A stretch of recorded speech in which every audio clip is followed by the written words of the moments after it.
Every November 1st, the whole Cruz family would pack up flowers, candles, and enough food to feed a village, ready to head to the cemetery.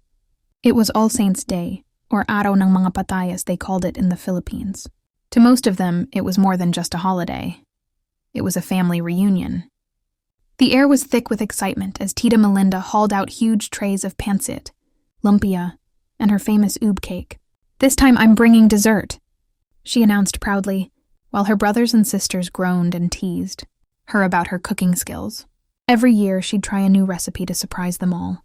Some years it was perfect, other years, well, everyone still talked about the rock-hard kutsinta from a few years ago. Meanwhile, little Bella, who had only ever heard stories about her grandparents, looked forward to hearing tales from her father and uncles about the good old days. "Will you tell me the story about Lolo's magic slipper again?" she begged her dad, tugging at his shirt. The cemetery, normally quiet and solemn, was transformed into a lively place. As they entered, the Cruz family saw other families setting up blankets, lighting candles and gathering around tombstones with smiles and stories. They found their family plot, and each placed a candle at the foot of their grandparents' tombstone, their small flames flickering in the gentle breeze. They all took a moment to pray, whispering messages to those who'd gone before them. Little Bella, though still learning to say her prayers, squeezed her eyes shut and said, "Dear Lolo, I hope you like oob cake, and I promise not to touch Tita Melinda's kutsinta." As the night went on, the family shared stories, their laughter echoing among the graves.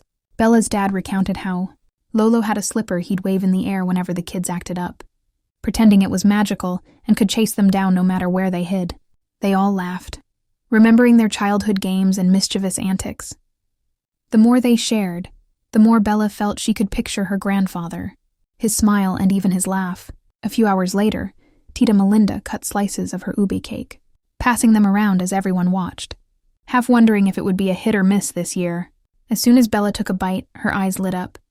"This is actually good," she shouted.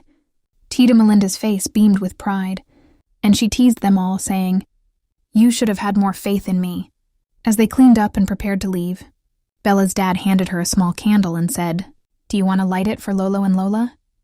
Bella nodded. The soft glow lit her face, and she whispered, "I love you, Lolo and Lola. Thank you for all the stories." And as they left, she swore she could feel a gentle warmth, like a hug from someone she'd never met, but felt she'd known forever. That night, the Cruz family went home with full bellies, warm hearts, and memories that would last until the next year's reunion.